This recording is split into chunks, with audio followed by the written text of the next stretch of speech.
नमस्कार दोस्तों। अब तक जो हमने पिछले क्लासों में पढ़ा उसमें पढ़ा कि प्रथम कोटि और प्रथम घात के अवकल समीकरण, लेकिन जो आज हमारा टॉपिक होगा उसके अंदर प्रथम कोटि के अवकल समीकरण तो होंगे लेकिन घातें उच्च हो जाएंगी। कैसे? जो अब तक हमने पढ़ा कि प्रथम कोटि व प्रथम घात, ये हमने पढ़ा।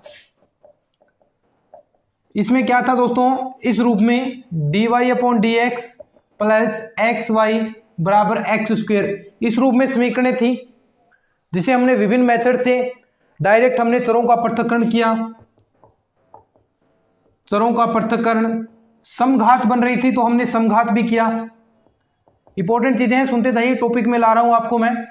फिर हमने रेखिक अवकल समीकरण, हमने यथार्थ अवकल समीकरण में जिसमें हमने कुछ रूल पढ़े कि कोई अगर अवकल समीकरण यथार्थ नहीं है तो उसको यथार्थ हम बनाएं कैसे, वो चीजें हमने पढ़ी। तो ये था प्रथम कोटि के अवकल समीकरण को हल करने का। और आपके एग्जाम में इसमें से लगभग 2 से 3 क्वेश्चन आते हैं। जो पिछले हमने जितनी भी 7-8 क्लासेस थी उनमें जितना पढ़ा उनमें से 3 क्वेश्चन आपके पक्के हो गए भाई। अब जो टॉपिक आएंगे उनमें जो आगे आने वाले 4 हैं 5 क्वेश्चन आएंगे, उनमें ज्यादा मैटर रहा भी नहीं है। अब ये हो गया। अब आएगा प्रथम कोटि व प्रथम घात हो गया।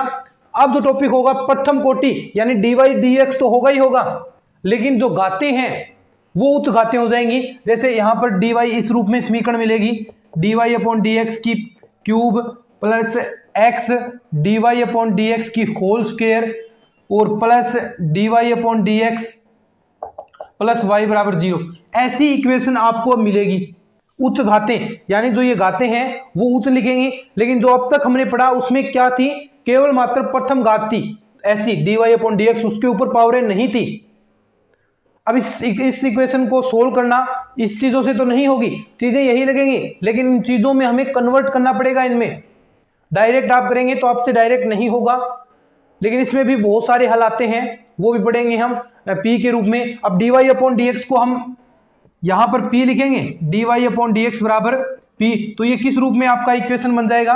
जैसे p cube plus x P square plus p plus y बराबर 0, इस रूप में आपको इक्वेशन मिलेंगे और उनको आपको सोल्व करना है। प्रोसेस थोड़ी सी आपको हार्ड लग सकती है, लेकिन चीजें बिल्कुल सिंपल तरीके से हम चलेंगे। हार्ड कुछ भी नहीं है मैथ में, सिंपलिटी से हम चलेंगे जिस प्रकार हम चल रहे हैं। लेकिन मानते हैं कि थोड़ा हार्ड टॉपिक है, लेकिन इसे भी हम बड़े ही इजी तरीके से समझेंगे और आपको अच्छी तरीके से समझ में भी आ जाएगा। और इस आने वाली 2 क्लासेस से 2 क्लासेस होगी या 3 क्लासेस होगी, उनमें से आपका एक क्वेश्चन पक्का हो जाएगा और सिंपल सा क्वेश्चन पूछेंगे जो पिछले सालों में आए हैं, वो भी मैं आपको साथ साथ बताता चलूंगा कि किस प्रकार के क्वेश्चन आए हैं। तो ये होगा, हमने पढ़ा प्रथम कोटि, first order and first derivatives.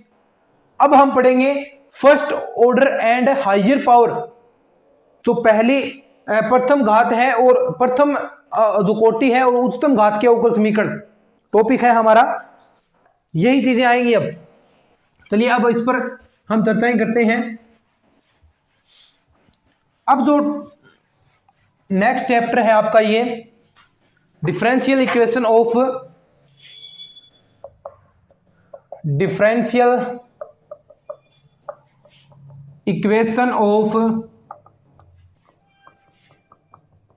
First order and higher degree. Hindi में क्या कहेंगे भाई इसे? हिंदी में कहेंगे प्रथम कोटि व उच्च घात के अवकल समीकरण। ठीक है।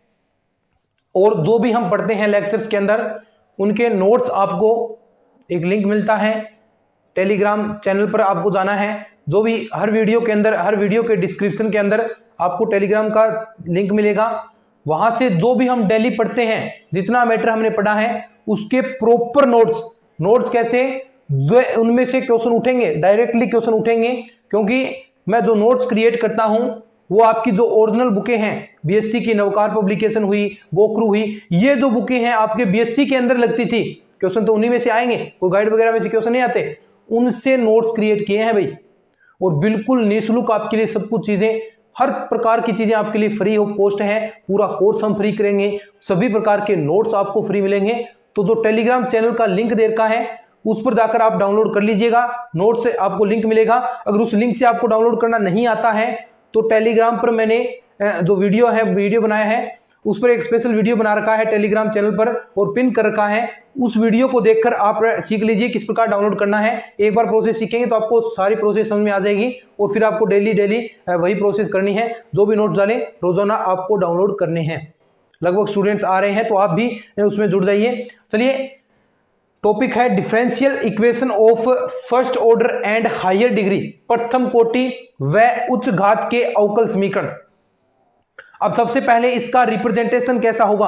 अब शायद आपको सही से दिखाई दे रहा होगा क्योंकि मैंने कैमरा जूम कर लिया है और आपको सब कुछ अच्छे से फोकस हो रहा होगा।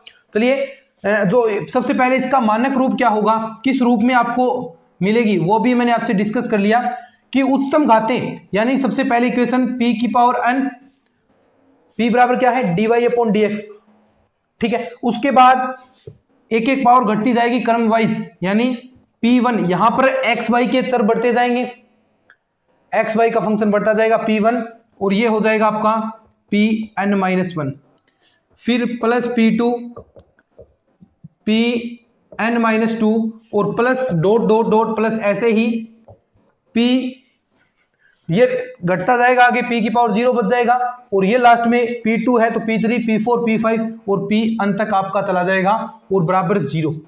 ये जो इक्वेशन है जो आपके बनी है इक्वेशन नंबर 1, ये आपका है मानक रूप उच्च घात के अवकल समीकरण प्रथम कोटि के। देखिए कोटि प्रथम है dy/dx है, उसकी पावर n लग रही है। उसके बाद द्वितीय कोटि का भी आएगा, टॉपिक आएगा द्वितीय कोटि वाला, वो भी इंपॉर्टेंट है। लेकिन प्रथम कोटि में क्या है p की power n plus p1 p की पावर n-1, ये इसका क्या हो गया दोस्तों, मानक रूप हो गया। अब इसको सोल्व करना है, सोल्व के बहुत सारे तरीके हैं इसके। ये आपका मानक रूप है, जो मानक रूप किसका मानक रूप है, प्रथम कोटि व उच्च घात के अवकल समीकरण। देखिए मैं बार बार क्यों रिपीट कर रहा हूं, क्योंकि अभी तक आपने प्रथम कोटि व प्रथम घात के अवकल समीकरण पढ़े, उससे थोड़ा सा बाहर आइए। अब एक नई चीज आप सीखने को मिलेगी, इसमें नई नई चीजें आपके लिए ऐड होती जाएंगी, तो इसको सीखिए। इसलिए थोड़ा सा उस पर मैंने जोर दिया है कि प्रथम कोटि व उच्च घात के अवकल समीकरण हम करने वाले हैं। फटाफट जो भी इसका स्क्रीनशॉट लेना है इस मानक रूप का वो ले लीजिए। और यहां पर जो p है, p बराबर क्या होगा भाई dy/dx और p1 p2 p3 इस प्रकार करके pn तक, ये क्या है x y के चर फलन है, चर हैं x y के चर हैं। ये x का भी हो सकता है y का भी हो सकता है, तो ये इसके x y के चर हो गए। तो फटाफट इसको लिख लीजिए, ये इसका मानक रूप है, या इसे व्यापक रूप भी हम कह सकते हैं, व्यापक रूप। बाकी नोट्स में आपको अच्छे से सब कुछ विस्तार से समझाया हुआ, नोट्स के अंदर अच्छे से हमने समझा भी इसके अंदर, तो वो आपको नोट्स के अंदर मिल जाएगा, जिसका लिंक आपको टेलीग्राम का मिल जाएगा।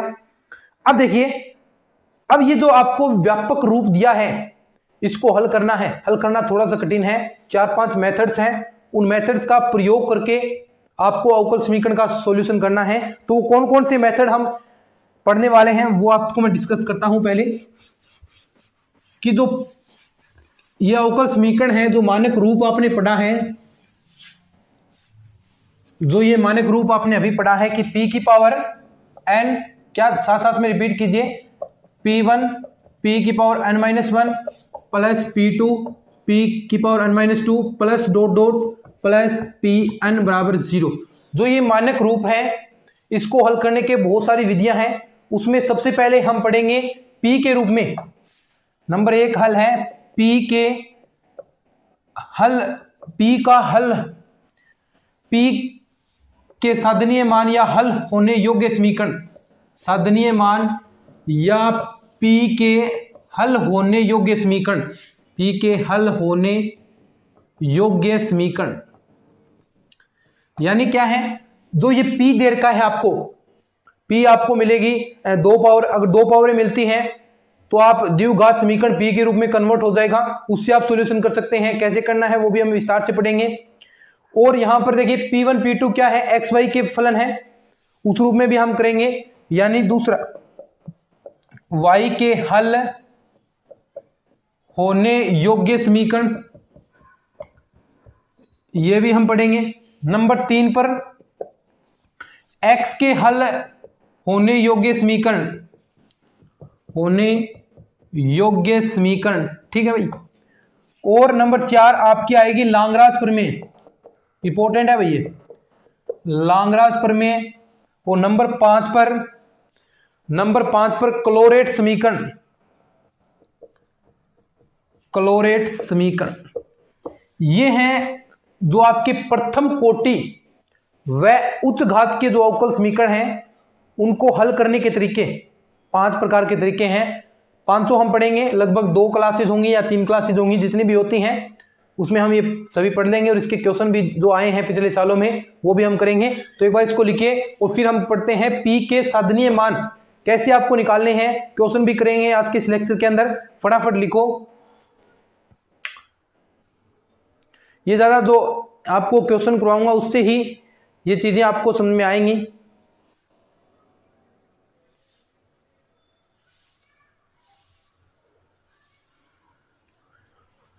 ठीक है भाई,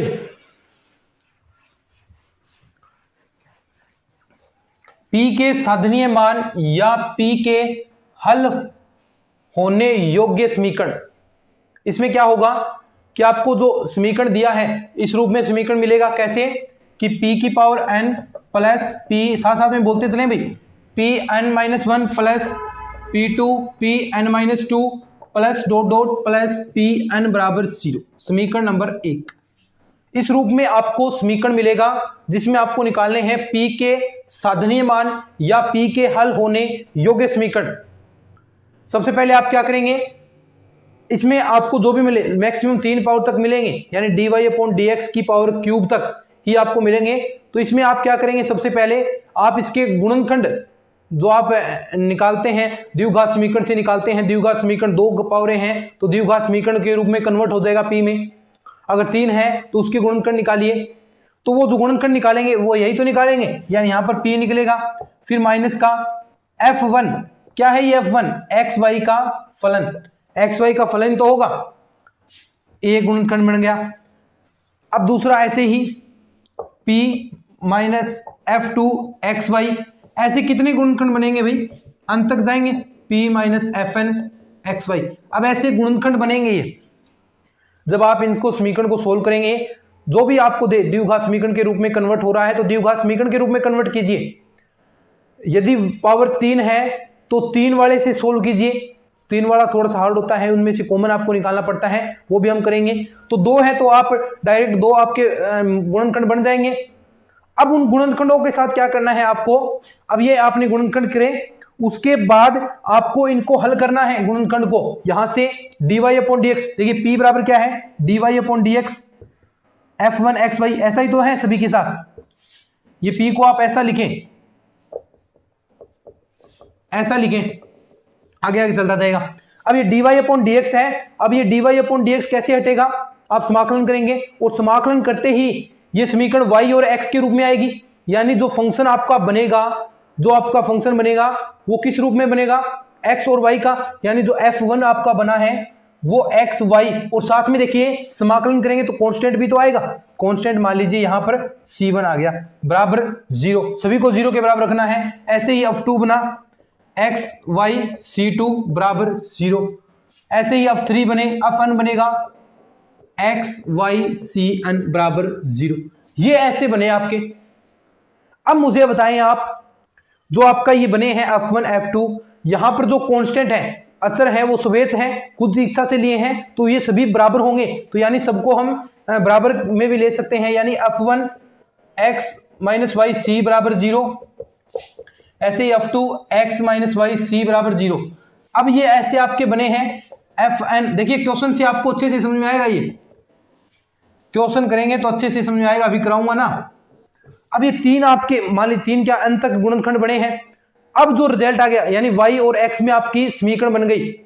अब इनको जितने भी ये तीनों चारों जितने भी समीकरण बनती हैं उनका गुणा करा देना है बस, यानी इस समीकरण में F1 F2 जो भी रिजल्ट आए हैं F1 F2 से लेकर Fn तक के खंडों का गुणन करा देना है, का गुणन ही क्या होगा,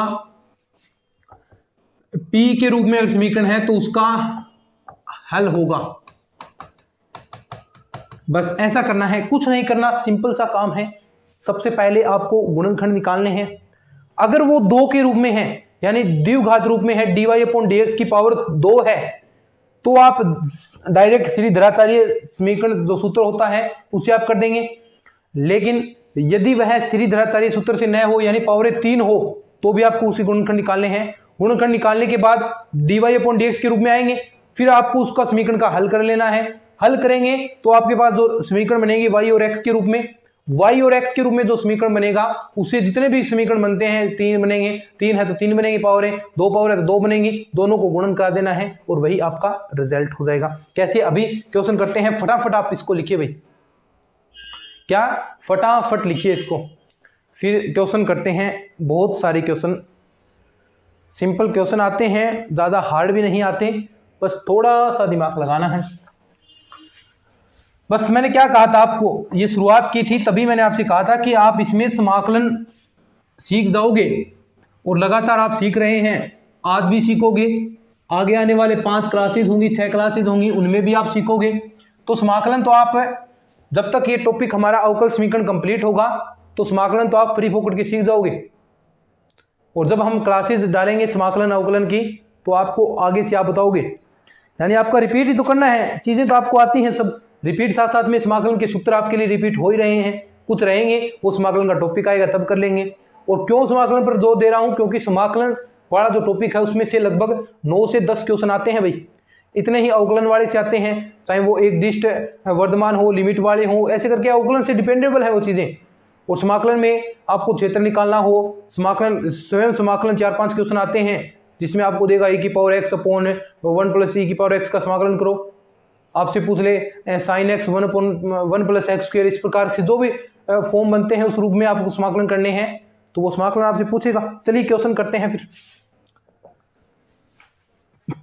क्वेश्चन है आपके पास p square plus 2py cot x बराबर क्या है भाई, y स्क्वायर। सॉल्व करना है, सॉल्व कीजिए, ठीक है। क्वेश्चन आ गया, एग्जामिनर ने तो इतना ही क्वेश्चन देगा, इसको सोल्व करो, 4 ऑप्शन रख देगा, उनमें से आपको सोल्व करना है।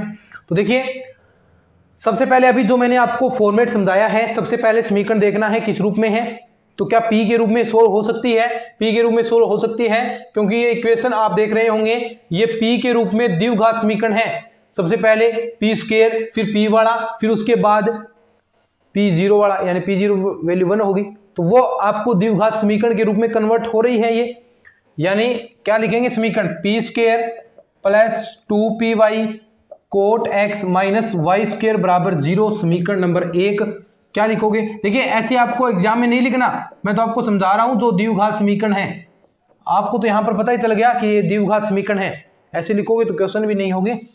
तो p स्क्वायर प्लस 2py ये क्या है, समझा रहा हूं, और करने में फर्क होता है, करने में ऐसी चीज थोड़ी ना आएगी, करने में तो मिनट टेक लगेगी इसके अंदर, तो ऐसे ही आपको सोल्व करना है। देखिए p square plus 2py cot x minus y square, ये क्या होगी, द्विघात समीकरण होगी। तो आप द्विघात समीकरण है तो सीधी धराचार्य सूत्र लगाएं, या फिर आप डायरेक्ट आप टुकड़े कर सकते हैं तो टुकड़े कीजिए, लेकिन ऐसे जो समीकरण मिलेंगे उसमें आप डायरेक्ट टुकड़े नहीं कर पाओगे, हार्ड है चीजें, डायरेक्ट होंगे भी नहीं आपसे, तो आप डायरेक्ट क्या करो, बिना देखे ही सीधी धराचार्य सूत्र लगा दो, टाइम भी बचेगा, आपको सोचना भी नहीं पड़ेगा, डायरेक्ट सीधी धराचार्य सूत्र लगा दो, उससे ही हलाएंगे ये। बस ये देखिए, छोटी छोटी चीजें आपको याद रखनी है, टाइम बचाएंगी और आपकी क्वेश्चन भी जल्दी सोल्व होंगे। तो फटाफट ऐसे रूप में जो आपको मिले अवकल समीकरण वाली जो भी यहाँ पर समीकरण मिले सोल्व करनी है द्विघात के रूप में, तो वहां पर आपको सीधी धराचार्य सूत्र ही काम में लेना है, क्योंकि वही काम में आएगा ज्यादा। तो देखिए p स्क्वायर प्लस 2py सीधी धराचार्य सूत्र क्या होता है, अच्छे से याद रखना है, इसके भी क्वेश्चन आएंगे, इसके भी आपको मिलेंगे। देखिए मूल निकालने हैं तो वो आप इन्हीं फॉर्मूलों से निकालोगे, अगर फॉर्मूले याद है तो मूल में कहाँ दिक्कत है, चीजें नहीं है। वैसे आप ये चीजें सीख रहे हैं तो साथ साथ में और भी आप चीजें सीख रहे हैं, इससे आपका रिदम बन रहा है, धीरे धीरे चीजें चलने का यही फायदा है। और अब धीरे धीरे कहा आप तो 2-2 क्लासेस भी आने लग जाएंगी तो फटाफट चीजें होंगी। अब देखिए सबसे पहले से श्रीधराचार्य सूत्र से आप इसे सोल्व करोगे तो ये सबसे पहले किसमें है, पी स्क्वायर वाले में, यानी द्विघात समीकरण है पी के रूप में। तो आप करोगे तो माइनस बी, यही तो फॉर्मूला होता है, minus B plus minus under root B square minus 4ac upon 2a। तो माइनस बी यहां पर करोगे तो ये बी की वैल्यू क्या है 2y क्या है जब कोट एक्स, ठीक है, प्लस माइनस अंडर रूट क्या होगा इसका वर्ग करोगे प्लस हो गया, ये तो इसका b का वर्ग करोगे 2y कोट एक्स का वर्ग करोगे तो 4y square coat square x, ठीक है, माइनस में 4ac 4 क्या है 4 से गुणा करना है, a आपके पास 1 है, c की वैल्यू देखिए क्या है माइनस का y स्क्वायर, यानी 4 इंटू माइनस का y स्क्वायर अपॉन में 2a की जगह 1 है ही तो 2 नीचे आएगा, ये p बराबर चल रहा है आपका भाई माइनस का 2y coat X plus minus, यहां से देखिए इस इक्वेशन को 4y कोट स्क्वायर एक्स और ये क्या हो गया प्लस का y स्क्वायर, ध्यान से देखिए कोट स्क्वायर एक्स प्लस क्या हो जाएगा यहां पर प्लस कोट स्क्वायर और ये माइनस से माइनस क्या हो जाएगा आपका प्लस हो जाएगा। तो यानी यहां पर आप डायरेक्ट 4 कॉमन ले सकते हैं तो 4 आप रूट से बाहर निकालोगे तो 2 आएगा और आप y स्क्वायर भी ले सकते हैं तो यहां पर y आपका आ जाएगा। तो यहां अंदर क्या बचेगा आपके पास कोट स्क्वायर x प्लस का 1 अपॉन में 2, अब 2 से 2 कैंसिल हो गया, ठीक है। अब आपके पास क्या रिजल्ट बनेगा भाई माइनस का y बनेगा और यहां पर देखिए ये पार्ट क्या हो जाएगा आपका कोसेक एक्स हो जाएगा। अब देखिए तो फिर क्या बचेगा cot X plus minus cosec X, ठीक है, ये आपके y भी कॉमन आ गया, यहां पर आपका y भी आपका पार्ट कॉमन आ गया। देखिए 1 प्लस कोसेक स्क्वायर बराबर क्या होता है कोट, लेकिन उल्टा है तो इसमें आपको माइनस बाहर आपको कौन मिल जाएगा क्योंकि कोसेक माइनस कोट एक्स बराबर क्या होता है 1 होता है, जो आपकी संक्रियाएं हैं ऑपरेशन है उससे आप बराबर 1 होगा। तो आप जैसे रिजल्ट निकालेंगे तो यहां पर आपका ये रिजल्ट आपको प्राप्त हो जाएगा। तो cot X plus minus cosec X ये आपका आया। अब देखिए इक्वेशन बन गया आपका p बराबर, p को क्या लिख सकते हैं dy अपॉन dx माइनस का y cot X plus minus cosec X. अब देखिए p स्क्वायर है यानी 2 हल निकलेंगे, वहां तक दिखाई दे रहा है क्या, 1 मिनट रुक जाओ, ठीक है अब दिखाई दे रहा है। तो देखिए यहां पर 2 हल निकलेंगे, एक बार प्लस लेंगे एक बार आपको माइनस लेना है। तो सबसे पहले आप प्लस लेते हैं, प्लस चिन्ह लेने पर पॉजिटिव चिन्ह लेने पर मैंने तो ये तो बताया था आपको कि आपको हल करना है dy upon dx minus y cot x plus cosec x। अब देखिए कोट x को आप क्या लिख सकते हैं, कोट x को लिख सकते हैं cosec upon sine x plus 1 upon sine x। देखिए कोट को आप cos x upon sine x लिख सकते हैं और कोसेक एक्स 1 अपॉन करेंगे तो साइन एक्स एलसीएम आ गया। तो आपके पास रिजल्ट क्या बचा 1 plus cos x upon sine x. अब देखिए 1 प्लस कोस एक्स को आप क्या लिख सकते हैं, आपके पास एक फॉर्मूला होता है कोस स्क्वायर एक्स बराबर 1 प्लस कोस 2x, जिसमें लेकिन यहां पर एंगल क्या है 1 ही है तो जो रिजल्ट आएगा वो आधा हो जाता है कोस स्क्वायर एक्स बाई 2। तो यहां पर आप क्या लिखोगे minus Y cos square X by 2 और साइन 2 थीटा का फॉर्मूला आपको पता है 2 साइन ए कोस ए, तो वही फॉर्मूला यहां पर लगाओगे 2। देखिए ये भी 2 आता है 1 प्लस कोस एक्स अपॉन 2 तो वो होता है कोस स्क्वायर एक्स बाई 2 के, और यहां पर 1 प्लस कोस एक्स है तो 2 इधर मल्टीप्लाई हो जाएगा। तो यहां पर भी 2 साइन एक्स बाई 2 और कोस एक्स बाई 2 आएगा। ए कोस एक्स बाई 2 से ए कोस एक्स बाई 2 कैंसिल हो गया, 2 से 2 कैंसिल हो गया। तो ये यहां पर क्या बचेगा cot X minus Y cot X, ठीक है, dy अपॉन dx। ठीक है, अब इसको आगे और सोल्व करते हैं, इसको आगे और सोल्व करते हैं भाई, इतना तो हमने कर लिया। अब देखिए इसको आगे और सोल्व करते हैं। देखिए क्या रिजल्ट आया है, dy अपॉन dx बराबर माइनस वाई कोट एक्स। चरों का देखिए यहां पर ये क्या हो गया, एक घात वाली समीकरण में कन्वर्ट हो गया प्रथम कोटि और प्रथम घात में। अब कोई सा भी लगा सकते हैं आप चरों का पृथक्करण, तो चरों का पृथक्करण लगाएं, चरों के पृथक्करण से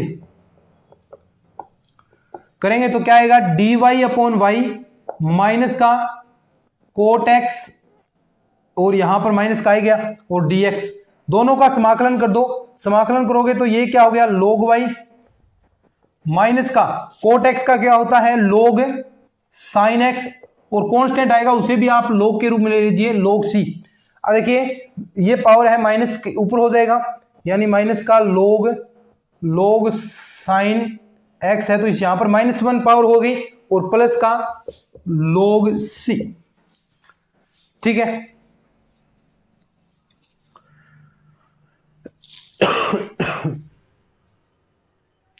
इतना आ गया ना। अब तो जिसमें कुछ ज्यादा कुछ खास रहा ही नहीं, log y और 2 log sin x by 2, ये sin x by 2 है और x by 2 का आप करोगे समाकलन तो आगे 2 आ जाएगा ना, बस sin x by 2 है, सॉरी ये देखिए यहां पर sin x by 2 था, ये cot x by 2, cot X by 2 था और x बाई 2 है तो यहां पर देखिए जो अवकलन करते हैं तो 1/2 आ जाता है, लेकिन समाकलन करोगे तो 1 अपॉन आएगा, तो 1/2 करोगे तो 2 ऊपर चला जाएगा, तो यहां पर आपका ये रिजल्ट आपको प्राप्त हो जाएगा माइनस का 2 log sin x।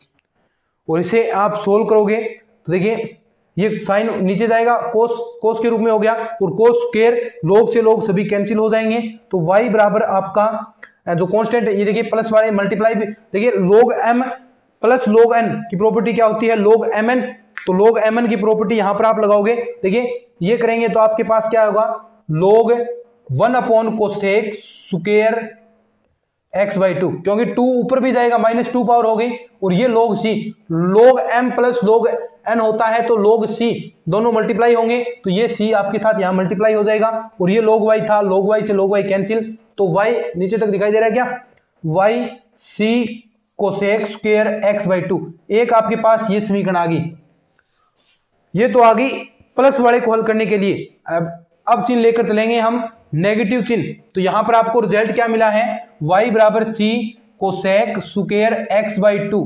ठीक है, अब आपको लेना है नेगेटिव चिन्ह, क्या लोगे रे नेगेटिव चिन्ह, नेगेटिव चिन्ह लेने पर अब नेगेटिव चिन्ह लोगे तो यहां पर क्या होगा देखिए dy अपॉन dx माइनस का y कोट x माइनस का कोसेक x। ठीक है, डायरेक्ट लिखो अब फटाफट, माइनस y कोट x को कोस x बटा साइन x और यहां पर कोसेक x को भी आप लिख सकते हैं 1 अपॉन साइन x, तो ये आप रिजल्ट आपका क्या आएगा, यहां पर आपका कोस x minus 1 upon sine x और इसे आप क्या लिख सकते हो, माइनस के अंदर गुणा कराओगे तो 1 माइनस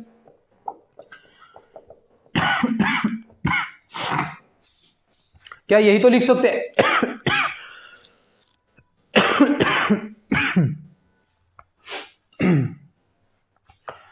1 प्लस कोस एक्स होता है तो आप कोस स्क्वायर लिखते हैं, लेकिन 1 माइनस कोस है तो आप उसको 2 साइन स्क्वायर एक्स बाई 2 लिखते हैं। फॉर्मूला त्रिकोणमिति में आपको फॉर्मूले पता है तो ये चीजें थोड़ी थोड़ी आपको पता होनी चाहिए।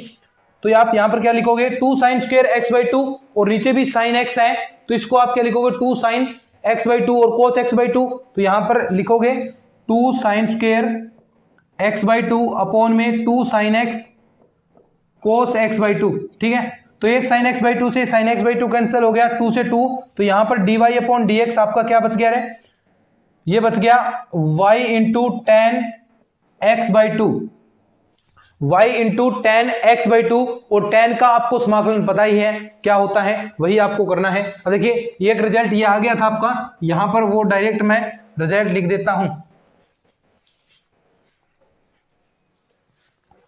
वही प्रोसेस यहां पर भी होगी।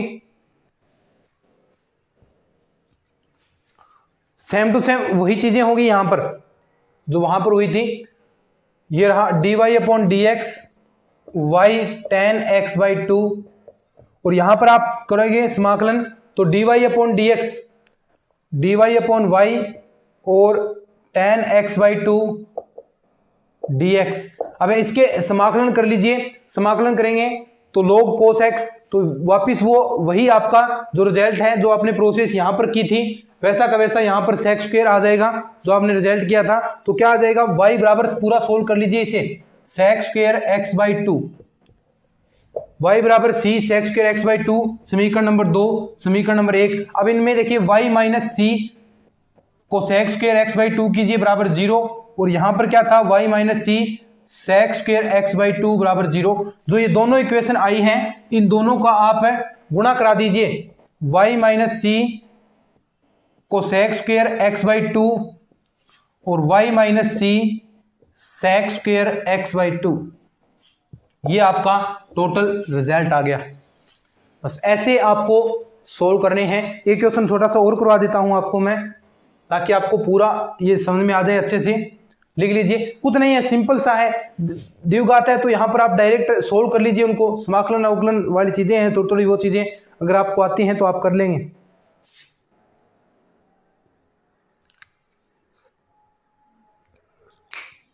tan x का आपको समाकलन पता ही है, tan x की x/2 करेंगे तो आगे माइनस log cos x, ऐसा आपका समाकलन होता है। फिर वही प्रोसेस वहां पर हो जाएगी। लिख लिया क्या? एक क्वेश्चन और कर लेते हैं अच्छे से आपको टॉपिक क्लियर हो जाए। प्रैक्टिस देखिए, मैंने यहां पर देखिए 2 ही क्वेश्चन करवाए हैं लेकिन आपको तो प्रैक्टिस करनी पड़ेगी।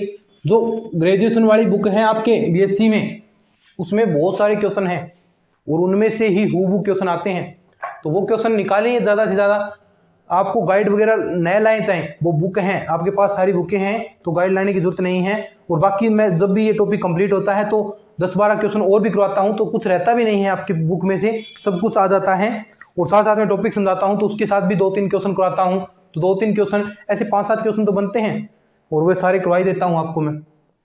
बस आपको दिक्कत कहीं नहीं है। ऐसा कोर्स करेंगे हम दोस्तों, हम सब मिलकर ऐसा कोर्स करेंगे बिल्कुल फ्री में। ऐसा आपको पेड कोर्सेज में भी नहीं मिलेगा क्योंकि सब कुछ हम सिलेबस वाइज चीजें चल रहे हैं, क्वेश्चन कर रहे हैं, प्रैक्टिस सेट और यहाँ तक कि आपको नोट्स भी, और नोट्स कौन से, हैंड रिटन नोट्स आपको मिल रहे हैं जो हमने खुद बनाए हैं, रातों में मेहनत की है हमने। फिर आप तक एक लेक्चर को तैयार करने के लिए 2 से 3 घंटे तो पढ़ना पड़ता है दोस्तों, उसमें नोट्स बनाने पड़ते हैं, नोट्स में टाइम बहुत जाता है लेकिन फिर भी इतनी मेहनत कर रहे हैं 2 से 3 घंटे इसमें। और फिर रिकॉर्ड करने में लेक्चर्स को, फिर उसको आपके लिए अपलोड कराना है, उसको अपलोड करना है तो कुल मिलाकर मानकर चलें एक लेक्चर में 4 से 5 घंटे लगते हैं। 4 से 5 घंटे आपके लिए एक लेक्चर को डिलीवर करने में लगता है तो लगभग पूरा दिन ही 4 से 5 घंटे हैं तो पूरा दिन ही दोस्तों आपके लिए स्पेंड हो जाता है लगभग। तो ये देखिए मेहनत भरपूर हो रही है इसके अंदर, तो बस आप थोड़ा सा, और कुछ नहीं है, बस थोड़ा सा सहयोग करते रहें, बस ऐसे ही चलता रहेगा। बस शेयर कर दिया करें, सब कुछ हम आपके लिए फ्री प्रोवाइड करा रहे हैं। देखिए आज तक खुद ईमानदारी से सोच कर देखिए, आज तक किसी ने इतना फ्री में कुछ कोर्स कंप्लीट करवाया है क्या यूट्यूब पर? पूरा कोर्स यूट्यूब पर, जहां पर एक एक पेपर के 9 से 10 हजार रुपए ऑनलाइन में ले रहे हैं। 9 से 10 हजार रुपए ऑनलाइन में कोर्सेज बिक रहे हैं, वहीं पर हम बिल्कुल फ्री में और एक बेहतरीन तरीके से। अगर यहाँ पर आपको डाउट है तो हम डाउट भी आपके दूर करते हैं, कमेंट करते हैं तो उस पर टेलीग्राम पर हम वीडियोस डाल देते हैं, तो डाउट वगैरह तो सब कुछ दूर कर रहे हैं। तो ऑनलाइन में तो ऐसी कुछ चीजें है ही नहीं, बस आपको कमेंट करना है, कमेंट का कब रिप्लाई आए और सब कुछ आपको रिप्लाई मिलते हैं आपके कमेंट्स के। तो बिल्कुल फ्री के अंदर मजे से आप तैयारी करते जाएं और फर्स्ट पेपर की भी साथ साथ में तैयारी करते रहें। कहीं ये ना हो सेकंड पेपर की हम अच्छे से तैयारी कर लें और फर्स्ट पेपर हम पढ़े ही ना, ऐसा नहीं करना है। फर्स्ट पेपर जो जीके वाला पोर्शन है, साइको आएगा उसके अंदर, वो भी आप अच्छे से तैयार करें। वो तैयार करेंगे तभी मजे की बात होगी, तो वो भी आपको क्या करना है, तैयार करना है, ठीक है। और सिलेबस इसकी चिंता मत करो। बहुत सारे दोस्त कमेंट्स आते हैं कि सर क्या हमारा सिलेबस कंप्लीट हो जाएगा? अरे हम करवाएंगे पूरा कोर्स और फटाफट कोर्स करेंगे। अब देखिए अब तक हम 2 बुकें कर चुके हैं कंप्लीट और अभी आपकी 2-2 क्लासेस होनी स्टार्ट हो जाएंगी और फिर उसके अंदर सेट वगैरह और बस जो 11th 12th का है वो पोर्शन कंप्लीट हो जाएगा। तो मैक्सिमम यहाँ पर आपके 3 महीने लगेंगे सिलेबस के अंदर, और 3 महीने के अंदर देखिएगा भर्ती का नोटिफिकेशन भी जारी नहीं होगा, और उससे पहले लगभग हम नोटिफिकेशन आएगा उससे पहले भी हम आधा से ज़्यादा सिलेबस कर चुके होंगे। फिर वहाँ पर रहेगा क्या, फिर हम बाद में अगर हमें 4-5 महीने का समय मिलेगा तो हम प्रैक्टिस करने के बाद टेस्ट करेंगे, टेस्ट सीरीज आएगी, तो वो एक अच्छे तरीके से हमारी तैयारी हो जाएगी जितना मैटर हमें पढ़ना है, और इससे बाहर कुछ भी नहीं आएगा, कुछ भी नहीं आएगा, क्योंकि हम सिलेबस के अकॉर्डिंग चल रहे हैं। और 2nd ग्रेड के अंदर सिलेबस से बाहर कुछ भी चीज़ें नहीं आती है, आज तक नहीं आई है। सिलेबस से बाहर कुछ नहीं आएगा, बस बेवजह की बातों पर ध्यान दिए बिना अपनी तैयारी अच्छे से करते रहें। और वीडियोस को अगर समझ में एक लेक्चर में समझ में नहीं आ रहा है तो उसे दोबारा देखें, दोबारा देखोगे तो अच्छे से क्लियर हो जाएगा। तो वैसे ऐसी चिंता नहीं करनी है आपको कि सिलेबस होगा नहीं होगा, सिलेबस पूरा कंप्लीट होगा। ठीक है, ये थोड़े थोड़े आपके डाउट्स हैं वो साथ साथ में हम दूर कर देते हैं, और बाकी हम लाइव भी आते हैं, लाइव में भी अपने डाउट्स दूर कर सकते हैं आप। दी समीकरण क्या है, आपको समीकरण सबसे पहले द्विघात के रूप में कन्वर्ट हो रही है, p है यहाँ पर, तो द्विघात के रूप में कन्वर्ट कीजिए, माइनस का 1 + xyp और प्लस x बराबर 0। ठीक है, ये द्विघात समीकरण है। वही तरीका, वही प्रोसेस, कौन सी वाली, वही प्रोसेस आपको द्विघात समीकरण में श्रीधराचार्य सूत्र लगाना है। तो माइनस का b, तो ये क्या हो गया प्लस का श्रीधराचार्य सूत्र से, धराचार्य सूत्र से, तो माइनस का b, तो ये हो गया माइनस से माइनस प्लस, तो 1 + xy plus minus under root b² minus 4ac, तो b² इसका करेंगे 1 + xy की होल स्क्वायर माइनस का 4ac 4ay यानी माइनस का 4xy आ गया, अपॉन में 2a और a की जगह क्या है y, तो y आ गया। तो ये p बराबर चल रहा है आपका 1 + xy प्लस माइनस, अब देखिए इसको सोल्व कीजिए, इसको सोल्व करेंगे तो क्या आएगा 1 की square plus x² y² plus 2xy, और 2xy यहाँ पर है माइनस का 4xy, तो कितना बचेगा माइनस का 2xy, और ये किस रूप में कन्वर्ट हो गया देखिए दोस्तों, 1² plus x² plus x² y² और माइनस का 2xy किसका बन गया 1 - xy का होल स्क्वायर, 1 - xy का होल स्क्वायर के अंदर अंडरूट है, नीचे 2y है, और ये p बराबर आपका क्या आ गया रे 1 + xy प्लस माइनस ये वापिस 1 - xy आपका बच गया, और नीचे 2y आपका है। अब देखिए वही प्रोसेस, पहले प्लस ले लीजिए, प्लस लेने पर तो p को क्या लिख सकते हो रे dy/dx, यहां पर प्लस लिया 1 + xy प्लस 1 - xy, तो xy से xy कैंसिल, नीचे क्या है 2y, 1 और 1 2 हो गए, तो 2 से 2 कैंसिल, 1/y dy/dx। ठीक है, दोनों का पृथक्करण कर दीजिए y dy/dx। ठीक है, समाकलन करोगे तो y²/2, इसका करोगे तो x + c, तो टोटल रिजल्ट क्या आएगा y²/2 - x - c बराबर 0, समीकरण नंबर 1। ऐसे ही माइनस लोगे तो यहां पर जो x वाले ये पार्ट जुड़ जाएंगे, क्योंकि माइनस आएगा तो 1 से कैंसिल हो गया, और ये माइनस से प्लस हो गया, तो प्लस हो गया तो 1 कैंसिल हो गए, 2xy और एक y नीचे है, तो 2 से 2 कैंसिल और y से y कैंसिल, x बचेगा। और ऐसे ही ये समीकरण आपकी जो दूसरी समीकरण है x²/2 - y - c बराबर 0, समीकरण नंबर 2, दोनों समीकरण का गुणा करा दीजिए, आपका जो टोटल रिजल्ट है क्या आ जाएगा, दोनों समीकरणों का गुणा कराने पर समीकरण 1 व 2 का गुणा कराने पर, समीकरण 1 व 2 का गुणा कराने पर क्या आएगा रे y²/2 - x - c, और इधर वाले में क्या आएगा x²/2 - y - c बराबर 0। ये आपका हल हो गया समीकरण का। ऐसे ही आपको ऑप्शन दिए जाएंगे और इसमें आपको ये ऑप्शन क्लिक करना है। तो आज के लेक्चर के अंदर हमने क्या पढ़ा है दोस्तों, आज के लेक्चर के अंदर हमने P के रूप में आपको समीकरण मिली है, उसे आपको किस प्रकार सोल्व करना है इसके बारे में पढ़ा है। P के साधनीय मान ऐसा समीकरण बनाना है जो हल हो उसके P के गुणनखंड करने हैं, उसके बाद उससे y और x में समीकरण कन्वर्ट करना है, और उसके बाद आपका रिजल्ट आपको मिल जाएगा, और लास्ट में दोनों को गुणा करवा देंगे तो आपको हल मिल जाएगा। और 2 हमने क्वेश्चन किए हैं, अच्छे से पूरा अच्छे से समझा है। उसके बाद जो नेक्स्ट लेक्चर होगा उसके अंदर हम x और y वाले यानी उसके रूप में हल हो रही है समीकरण, तो आपको किस प्रकार करोगे वो फिर नेक्स्ट लेक्चर के अंदर लांगराज और आपकी क्लोरेट समीकरण है उसको हम खत्म कर देंगे। और उसके बाद जो लास्ट टॉपिक आएंगे इसका, जो आपकी अवकल समीकरण है, फिर आपके अवकल समीकरण कंप्लीट है और उसके बाद हम नई बुक स्टार्ट करेंगे। चलिए, उम्मीद है आपको चीजें पसंद आ रही हैं तो इस वीडियो लेक्चर को थोड़ा सा शेयर कर दिया करें अपने व्हाट्सएप ग्रुप में, टेलीग्राम, जितने भी आपके ग्रुप हैं वहां पर थोड़ा सा फैलाइए इन वीडियोज को, सपोर्ट दिखाएं अपना, चैनल को भी सब्सक्राइब कर लीजिए। आज के इस वीडियो में इतना ही, धन्यवाद।